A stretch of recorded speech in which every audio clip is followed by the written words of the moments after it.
নমস্কার বন্ধুরা, আমার চ্যানেলে আপনাদের সকলকে স্বাগত। তো দেখুন, আজকে একটা পনিরের রেসিপি নিয়ে চলে এসেছি, যেটা হচ্ছে আমি একদম নিরামিষভাবে করব। এত সুস্বাদু খেতে হয় যে বাচ্চা থেকে বড় সকলেরই খুব ভালো লাগবে খেতে।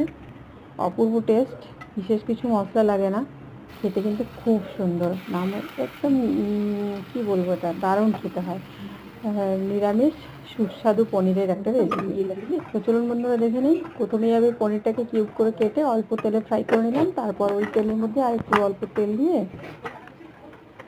দারচিনি, শুকনো লঙ্কা, গোটা জিরে ফোড়ন দিলাম। তার উপর আমি দিয়ে দিলাম একটা গোটা টমেটো, আদা আর লঙ্কা, হলুদ, জিরে আর একটু হলুদের গুঁড়ো দিয়ে ভালো করে কষিয়ে নিলাম। দেওয়ার পর আমি কাজু বাদাম আর পোস্ত বাটা ঢেলে দিলাম। দেওয়ার পর আমি এবার দেখুন মশলাটা বেশ সুন্দর করে কষানো হয়ে গেছে। তারপর আমি দিলাম একটু টক দই।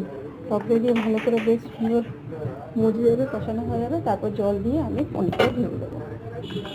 দিয়ে লাস্টে টক করে ফুটবে। ফুটানো হয়ে গেলে তারপরে আমি একটু দেখুন চিনি দিলাম। দেওয়ার পরে আমি দিলাম শাহি গরম মশলা আর ঘি দিলাম। দিয়ে লাস্টে কসুরি মেথি দিয়ে নামিয়ে নিলাম।